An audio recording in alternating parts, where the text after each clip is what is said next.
and welcome to this episode of LDS Mission Cast. I'm your host, Kelsey Edwards, and we've got some really exciting stuff for you guys. Our first guest is Daniel Peterson. He's a longtime BYU professor of Islamic Studies. And after that, we'll hear from Sean Rapier from Latter-day Lives, who's interviewing our very own host, Nick Galieti. And guys, this is a great opportunity to learn more about him and his mission experiences, so be sure to give that a listen. And to finish off, we're going to have our Book of Mormon Challenge, which is so exciting, so stay tuned for that.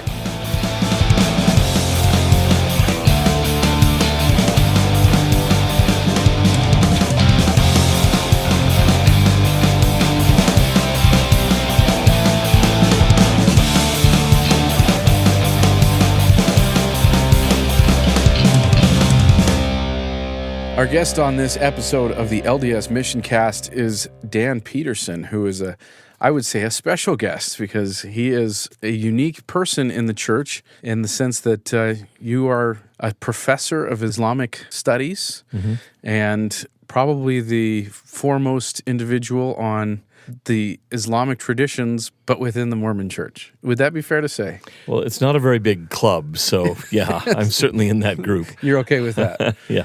So, but you've been teaching it for years, 30 plus years, right? Yeah, I came to BYU. It's hard to believe I'm this old. I never imagined it, but I came to BYU in the fall of '85, and I've been there now for, about 33 years, something like that. That's incredible. You do come and bring to the table a very a unique perspective that could help people that are preparing to serve missions, even those that are just encountering those of the Islamic traditions in their everyday life. We don't obviously make a study of other religions as intensely as we do our own, but there is some value in coming to know this religion, or at least some of their traditions and backgrounds. Is it the largest religion in the world, or second largest? It probably isn't the largest. I think Christianity is still marginally ahead of it, but Islam is growing very rapidly. Yeah, especially in areas of Africa and so on and so forth. And so but it's right up there with Christianity and as one of the world's largest religions. And I would say the church is sending a lot more missionaries to Africa, and yes, and we're seeing a lot of work there. So this is actually relevant to those that are serving in Africa or other parts of the world. So what if you were to just walk up to someone and have your first introduction to them, what would be kind of the first thing that a Mormon would need to know about that person? If the person is a Muslim. Yes. I think the basic things that we have to know about Islam are that Islam is not a completely foreign religion. It's a cousin religion to Judaism and Christianity. So it shares a lot with Judaism and Christianity, including a reverence for Abraham, Moses, and so on, for the prophets of the Old Testament, and for Jesus. Islam and Christianity go hand in hand in that regard, in a way. The Islamic view of Jesus, though, is different than the Christian view. This is the fundamental difference between a Christian and a non-Christian religion. Muslims believe Jesus to have been a prophet. They believe him to have been born of a virgin, to have been sinless, but they do not believe him to be the divine Son of God. He's not divine. That's an interesting disconnect because he said he was. So how do they navigate that typically? They feel that the scriptures that Christians have contain a lot of truth, but they've been corrupted, and that's one of those areas of corruption. Okay. That Jesus, they say, never claimed to be divine, but he does have a special relationship with God in the sense that he's the only human being who is the son of a mother but not of a father. He's the Ibn Maryam, the son of Mary, but not the son of Joseph, nor the son of God. Okay. Now, is there a particular language base for the religion? Yeah, the founding prophet of the religion was Muhammad, who was born in what is today Saudi Arabia, and he spoke Arabic. The Quran, the sacred book of Islam, which was revealed through him, is in Arabic. So Arabic is the privileged, the sacred language of the Islamic religion. Although the majority of the world's Muslims, a lot of people in the West don't even understand this, don't recognize this, but the majority of the world's Muslims are not Arabs. Okay. And many of them don't speak Arabic particularly well, or if at all. But the language of the scripture is always Arabic. That is, even in a mosque in Indonesia or in Detroit or in Frankfurt, they will read the Quran first in Arabic and then read a translation of it. Would that be kind of similar to how the Catholics use Latin or something like that? In a way, yeah. Okay. Yeah. It's a language that binds Muslims the worldwide. Okay. And they really do believe that the Quran in Arabic is the Word of God. In translation, it's not. It's a paraphrase of the Word of God. But God spoke Arabic to Muhammad. Okay. Or through Muhammad. Mormons obviously have a concept of a prophetic individual through which Scripture comes forward.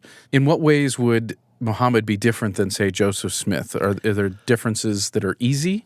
In some ways, they're comparable. Most Muslims will teach you that Muhammad was infallible. I don't think we hold that of Joseph Smith or any of his successors. So that would be one difference. Although, to be honest, I'm not sure that Muhammad ever claimed that himself. Okay. He did not claim either to be a savior or anything like that. He's simply a prophet, a spokesman for God. He didn't even claim to perform miracles. He said the only miracle that he could claim was the revelation of the Quran, which came through him over a period of about 22 years. And so, in some ways, Joseph Smith and Muhammad would be comparable. They're seen as opening, in a sense, a new dispensation. Muslims don't use that term, but it fits.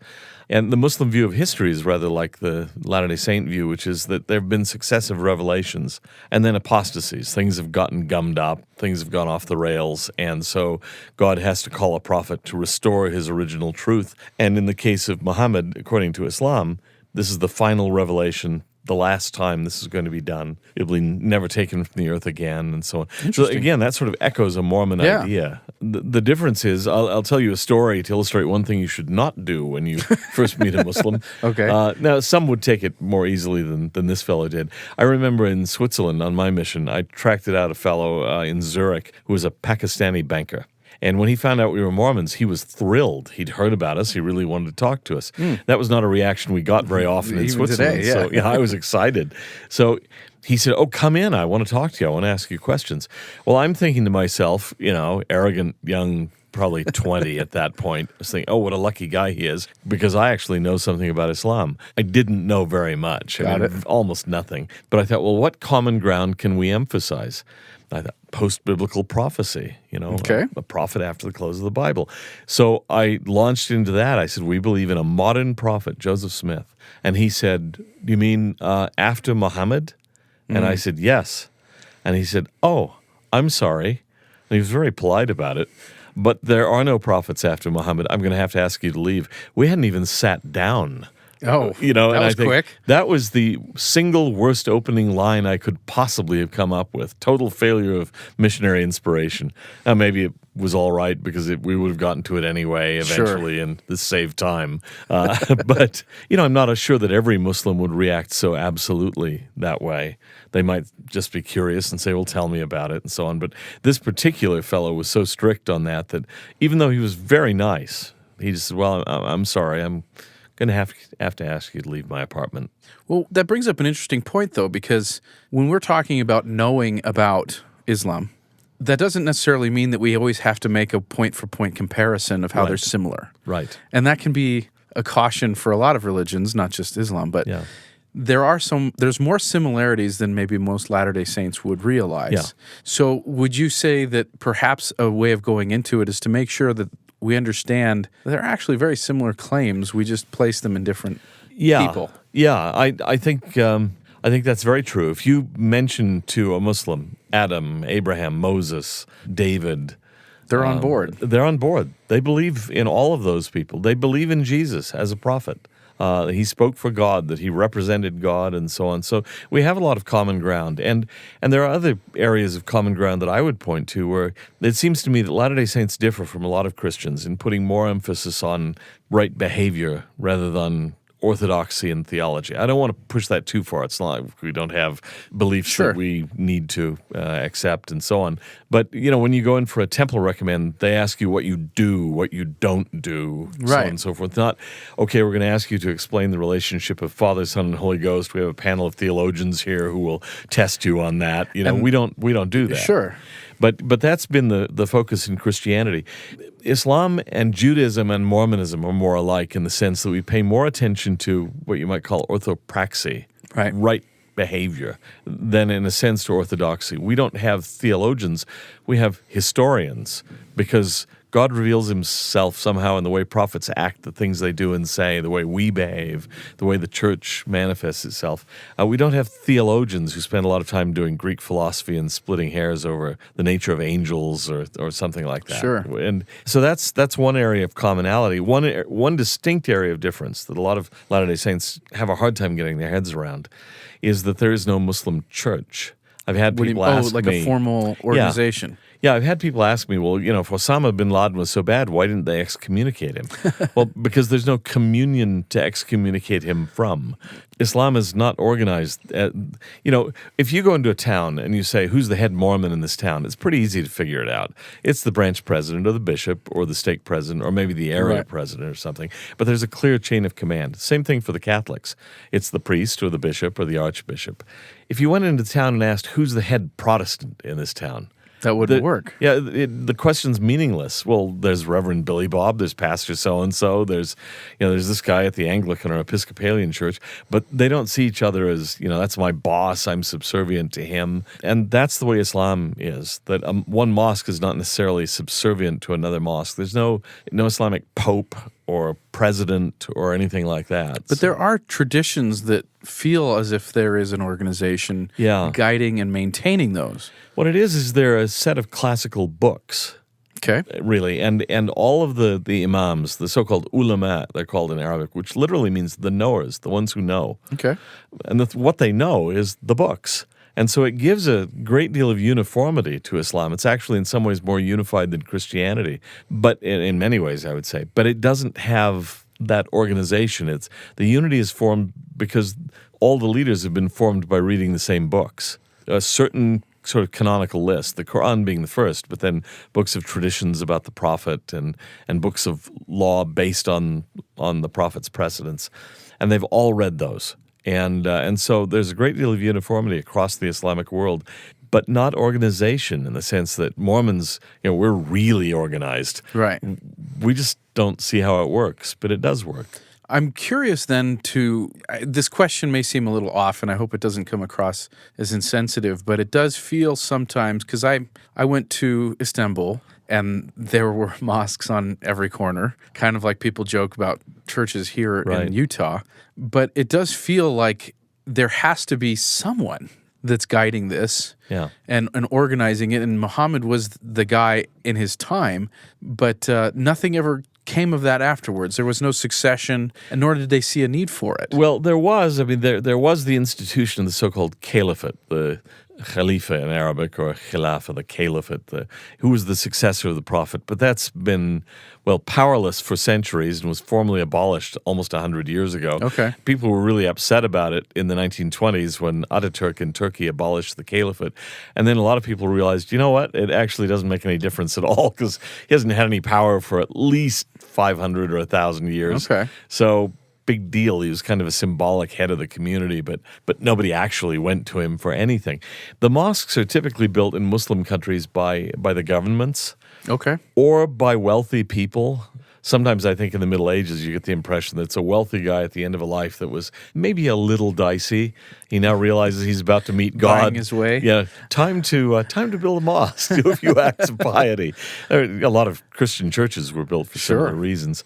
And then in other countries in the U.S., Muslims are having to figure out new ways of organizing, sort of the way Protestants have, that you come together and say, we're Muslims, we'd like to build a mosque, let's take up a collection among ourselves and build it. Okay. But it's not a directive from Mecca to build that mosque. It's just the local Muslims who want a place to pray. Well, and that's one of the things I wanted to ask you about. You bring up the Mecca. And so what exactly is that? People use that term as the center of whatever thing that they're referring to, but there's actually a Mecca. Yes. And it is part of this faith tradition. Yeah. Mecca is the town where Muhammad was born.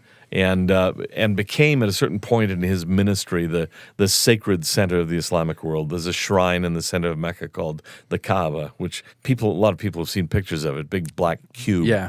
It's actually brick and stone, but it's covered with a black cloth called the kiswa, so it looks like a black cube. And a particular corner of that is the absolute center of the Islamic universe. There's a stone in one corner toward which they pray. They're not praying to the stone. It's through it? Yeah, in a way, it's a symbolic representation. Okay. But not an idol. They would never say that you worship the stone. I suppose if you asked a lot of Muslims, why do you do this? They'd say, well, I know not, save the Lord hath commanded. I mean, Right. But we're not worshiping the rock. But they're all praying toward it at certain times of the day, 5 times daily, so that, a lot of people think Muslims pray to the east. Well, they do if they're west of Mecca. But So if they they're were east of Mecca, they'd be praying to the west. Okay. North, they'd be praying toward the south. The interesting problem is, what does a Muslim astronaut do while orbiting the Earth? Stand on his head, maybe. There are actually rulings on this. That Really? Yeah, you pray toward a line that runs from the Earth's center through Mecca out into space. Oh. And when at the time you start the prayer, you pray toward that. And of course, you're moving at thousands of miles an hour, but you don't keep moving. You just start and end your prayer in the same position. But they had to rule on that when some Saudi astronauts went up. Oh, nice. So that brings up another question. There's these 5 prayers during the day. Yeah. Are they set?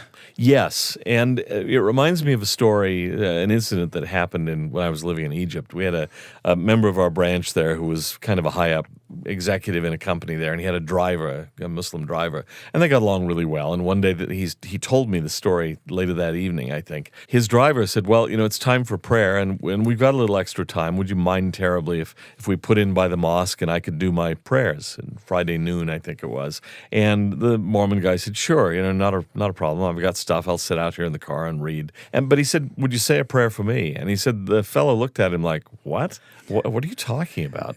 And so my friend asked me, he said, does that mean that they would never pray for a non-Muslim or that I'm unworthy or something? I said, no. You have to understand the prayers he's doing.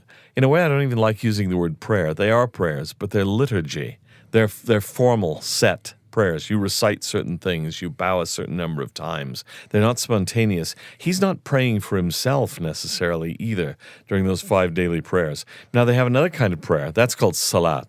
They have another kind of prayer called dua, which you can do any time of the day. You don't have to kneel. And that can be for, gee, my son's in trouble, help him. Or I want to have a baby. Or, I'm feeling sick. Can you help me get past it? Or The petitionary prayers. Yeah, petitionary prayer.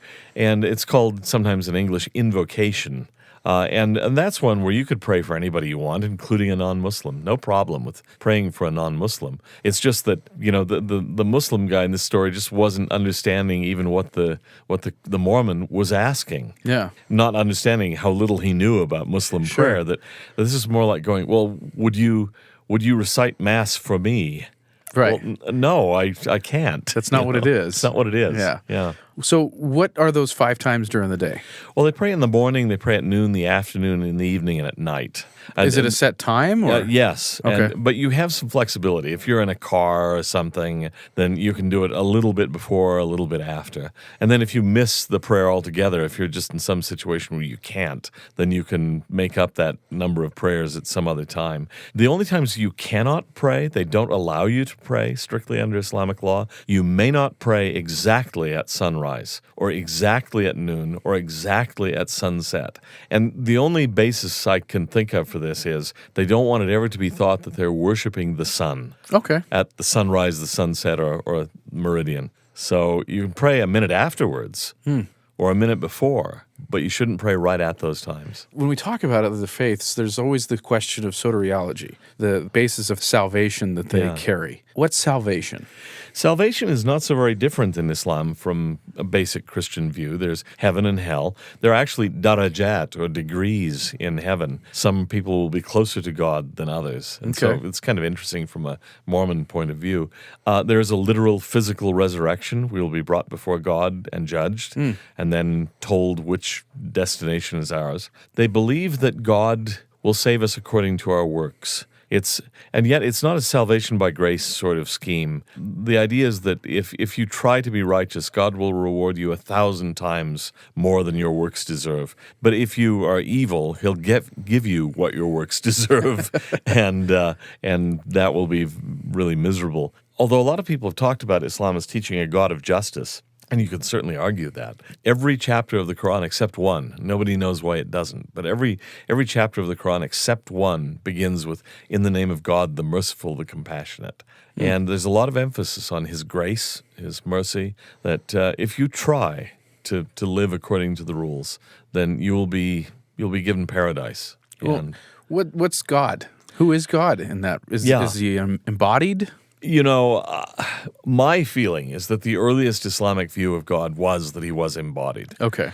If you read the Quran, if you read the Quran without any preconceived notions, you'd read about his hands, his eyes, his feet, his throne. He leaves his throne and comes down to earth. He leaves the earth and goes back up to his throne. This all suggests motion, location, anthropomorphism. There are a lot of early stories in Islam that suggest that he's in the form of a human being, some of them very, very early. And then I think you can see the fight that breaks out in Islam over the next few centuries, probably under the influence of, by then, from a Latter-day Saint point of view, apostate Christians and Greek philosophy, where they decide, oh, no, this can't be right. This has to be metaphorical. So, for example, one of my favorite passages in one of the great books of traditions, you have at one point the prophet is asked, will we ever see God? And it's at sunset out in the desert. There's a huge orange globe of a sun, going below the horizon. And Muhammad says in this report of him, as clearly as you see that sun setting over there, you will see God when you stand before him for judgment. But right after that, there's another story attributed to one of his wives who says, if anyone tells you that my husband ever said that you would ever see God, that person is a liar. Nice. And I think, okay, these cannot both be true. Right. They may both be bogus reports, but at least one of them has to be. And to me, those are signs of a battle that was going on in the community over the first, say, 300 or 400 years after the prophet. Okay. But I would argue that the earliest view of God in Islam was that God was embodied, and I think Muhammad thought he saw God as his first revelatory experience. Interesting. So, and it's still there in the traditions. They just don't quite know what to do with it. Is there, I want to say, a best approach? Is it to let them talk first? I think one advantage that Latter-day Saints have in talking with Muslims, or for that matter, people from other faiths, we are not so liberal that everything is equally true, but we're not so conservative as some of our evangelical friends are, for example, that anything outside of evangelicalism is false and of the devil. So it's not so exclusive. Yeah, so we can say, you know what? We wouldn't be surprised if Muhammad received inspiration, if he received guidance from God. There are people out there beyond our community who receive truth and inspiration, genuine divine inspiration. That allows us to be a lot more positive about Islam and about the Quran, about Muhammad, than some very conservative Christians can be. On the other hand, as I say, we're not so liberal. I have some liberal theologian friends who say, oh yeah, Muhammad was a prophet. But then when you finally figure out what they mean by it, it's a title they'd give to almost anybody. Gotcha. If you have a good idea, you're a prophet. And Muslims don't appreciate that either, because they say, well, you've granted that he was a prophet, but you've so devalued the word that it's really not a compliment. Right. I was in a gathering with a bunch of quite liberal theologians, and for some reason somebody thought it would be a great idea to have the most liberal of all of them. I won't name him, but he was quite famous, taught at Harvard Divinity School. And he gave a lecture in Austria where we were meeting. It was a trialogue, Muslims, Christians, and Jews, quite a number of years ago, 93, I think. And he gave a talk that was so unbelieving as a Christian theologian that they'd invited a lot of Muslims thinking they would love his message. And as soon as he began to speak, I thought, you had to be insane to think they'd like this. They hated it because they could see that he didn't believe in Christian prophets either. And he certainly didn't believe that Muhammad received revelation. And so by the end of it, they were all terribly offended. It was not Muslim scholars. They might have taken it better, but they'd invited the local community there in this town in Austria to come and hear it. And they were not pleased at what they heard. So as far as, we're basically saying best practice is give them some time to explain where they're coming from, and where be they appreciative. Believe. Absolutely. We don't have to attack them. Right. And the other side of it, though, is missionaries and, most members of the church will end a discussion about our faith with the invitation to pray about it and find out if it's true. Yeah. Do Muslims basically say, yeah, I'll pray about it? That seems natural to them, or is that not one of their petitionary prayers? It's not one of the things they typically do. Okay. And so, they might be willing to do it. We don't have an overt program to missionize among Muslims. Sure. But obviously, you run into Muslims from time to time, and the church's general attitude is we won't seek them out. We don't have a campaign to try to specifically reach Muslims. But if they would like to talk with us, we'll talk. Now, we're even careful there. I mean, I remember one general authority, now emeritus, many years ago, who told me, we realize that we may sometimes create martyrs, but we don't want to. And we don't want to offend people. Yeah. So we'll be very, very careful. But if people ask, we're more than willing to talk about it. And I would just say, look, one of the good things is we can, as you're familiar with this quote that's been used many times from George Albert Smith and others, that we're not trying to take away any truth that they have. They have a great deal of truth. We just want to add the things that we have. Yeah, President Hinckley talked about that too. Yeah.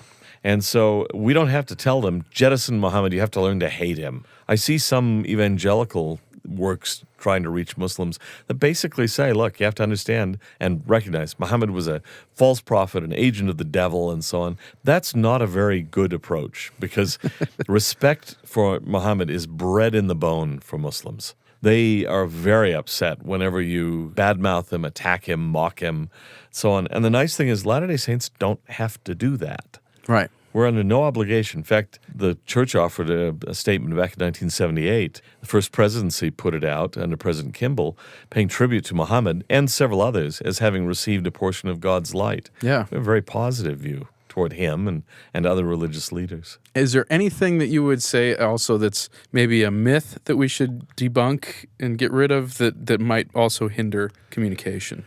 Well, I hear a lot of things now, especially in the politically charged environment we're in. People are concerned that all Muslims are trying to kill us and so on.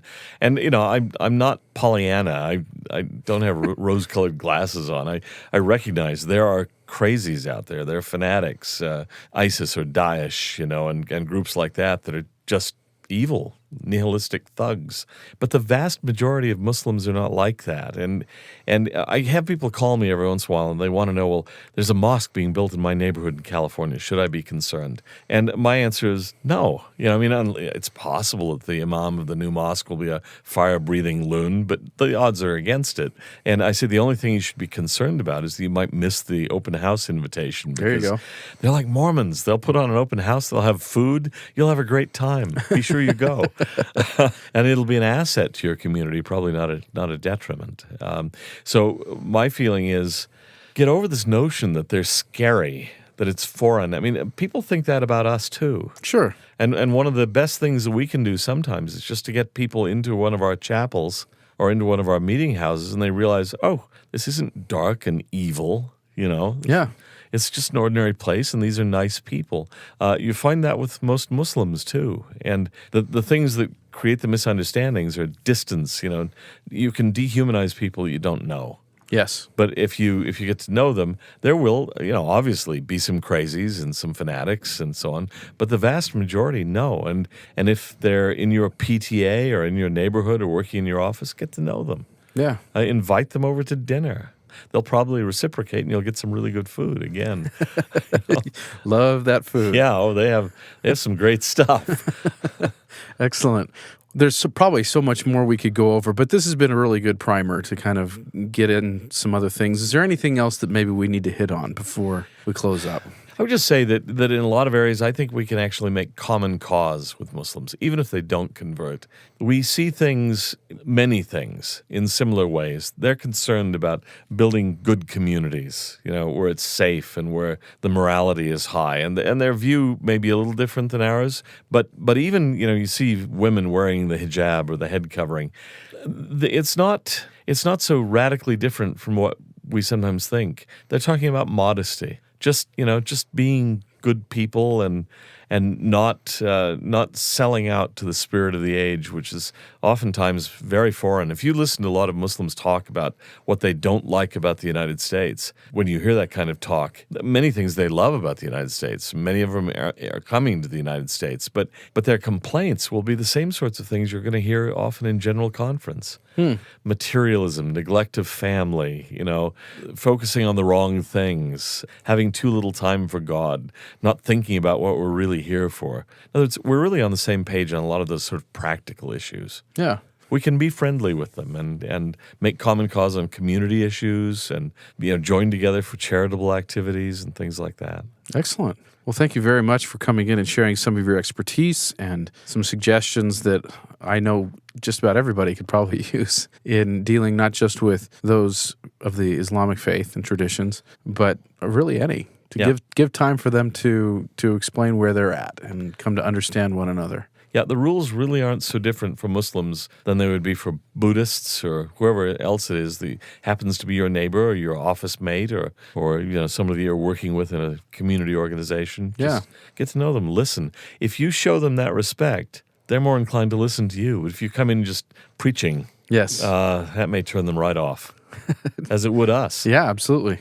Well, thank you again for your time. Do we have any kind of an online resource that we might be able to point some people to for further study? There have been some articles in the past in the Ensign, for example. Articles by, James Toronto, for example, wrote a piece on Islam quite a few years ago now. And I might say that there's going to be another article on Islam appearing in the Ensign fairly soon. Okay. That I hope will be okay. Is that yours? Yep. Awesome. And I might add that it was requested specifically by the First Presidency. They are really interested in the question of building better relationships with the Muslims. Excellent. Then that makes this even more important that we're having this conversation. All right. Well, thank you again. We'll put links to those sources if we can find them at the posting for this episode at ldsmissioncast.com. Thank you again, Dan Peterson, for coming in. Thank you for having me. When Daniel Peterson's article comes out in the Ensign, we'll post a link to it on our social media and at ldsmissioncast.com, so you can go check that out.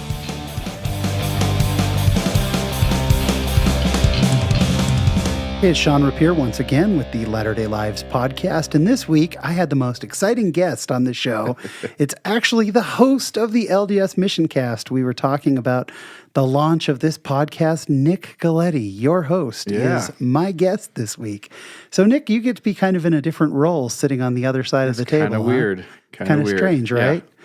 So, Nick, what I want to know most, because I know you had a very spiritual and wonderful mission, I want to know if there was that one investigator, that one person you met on your mission that changed the way you looked at the gospel, and why? The person that I'm going to bring up, I actually hope to have on as a guest. Oh, awesome. At some point. So this will be kind of a tease for that. But I baptized a couple people on my mission. Baton Rouge, Louisiana is where I served, and the gospel was finding its roots. In fact, we dug the ground for the temple there while I was a missionary. Oh, awesome. And so I was in a city called Chalmette, which is just east of New Orleans. Which is a very Louisiana-named city. Yeah, it is. But Chalmette had some wonderful people, probably my favorite area in my mission. I know you're not supposed to say that, but it probably was. I think it's okay to say that. We all have them. Yeah, well, I love New Orleans. It's a wonderful city, and it doesn't always deserve the reputation that it has. But it was just before Christmas, and our ward mission leader in the ward said, why don't we do something special for Christmas? And we said, we've got a lot of media referrals, and they don't do those very much anymore, I don't think, but where they have the TV ads or the radio ads or something where people would call for a video or a Book of Mormon or something like that. Sure. And the missionaries would go deliver it and try and teach them a discussion. Yeah. Well, we had a stack of referrals that we had passed by or whatever, and we'd never been able to teach them. So what ended up happening was we decided that we were going to take little candy canes. This is so cheesy, right? It's great. We took little candy canes and we would tie a little note that said some kind of message of we're the missionaries. We stopped by because you had reached out to us at some point, and we'd love to come by and share a Christmas message with you. Here's our phone number. It's well before email. So here's our phone number. And we just dropped them all off on their doorknob, and we left. We didn't think anything of it.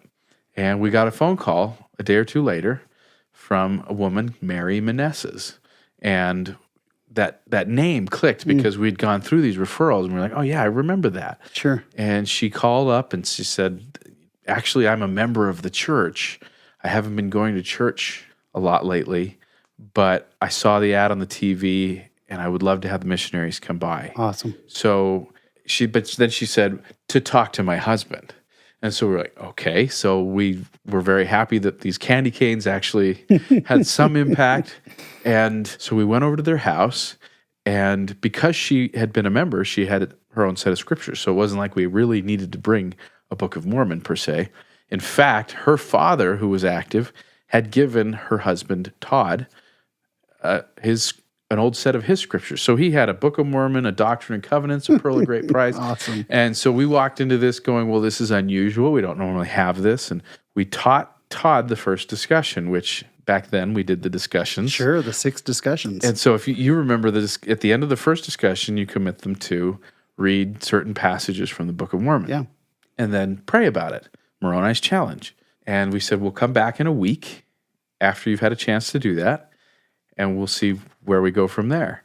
And when we came back, we usually, the usual missionary thing was we went back and we said, so did you get a chance to read and pray about it? And most people said, no, I got too busy, didn't have do it. it. I read a little bit. Yeah, some hemming and hawing. But he said, yes, I read the scriptures that you gave me, and then I started reading from the beginning on his own pace. And I took the time to pray about it, and I know it's true, and I want to be baptized. And we were like, what? That happens? Like, oh my. The golden investigator experience actually happened for us. Incredible. It was interesting because we were kind of taken back by that. It wasn't something we'd really practiced or planned for, to have someone actually say without any hesitation that they wanted to be baptized. We didn't even have to ask him. So we went in and taught him the 2nd, 3rd, 4th, 5th, and 6th. And we then had the baptism. And it was one of those experiences for me that the reason that it changed for me, and this is going to sound a little strange, but he wasn't my first baptism on my mission. Other people had been baptized in that area. But for whatever reason, when Todd Meneses was baptized, something happened in my own mind, in my own heart, that said, that didn't happen because of you. Right? Yeah. So it didn't happen because you were so fantastic in your first discussion and because of your candy canes. That's not why this happened. It happened because his heart had been prepared and the Spirit witnessed to him that the gospel was true, independent of anything that I said or did. And for me, that was a reminder that this is God's work. Yeah. That who I am as a missionary was important. I had to come out. And for whatever reason, I was in the right place at the right time or whatever. And we've stayed good friends to this day. In fact, my wife Heidi went to New Orleans on a job for our sound business, and she finally got to meet them after 20 years since he had been baptized. Oh, wonderful. And I had visited him earlier this year and made sure that I stayed in the area to go to church with him. So it had been 20 years since he'd been baptized, and I hadn't seen him since I left the mission field in 99. And so in 2017, August, muggy, hot, sweaty August, we showed up, and I went to fast and testimony meeting with my convert. Incredible. And we both bore testimony of the gospel, and he jokingly blamed me for getting him in the church. But it was such a sweet reunion, but it also reminded me it's still God's work. Yeah. And he's still active because the church is still true and God still lives. And so he's always a reminder to me that the Lord's hand is guiding this work. I think it's hard for 19 and 20-year-olds to realize that the world doesn't revolve around us. And it's one of the great things that a mission does. Yeah, absolutely. Is it shows you how to be a tool in the hand of God, but it also shows you that he is running things and he directs things, and what an honor it is to be that tool in his hands. Yeah. Nick, thank you so much for sharing that with us. Yeah, thanks for having me on my own podcast. And we now return you to your host, Nick Galieti.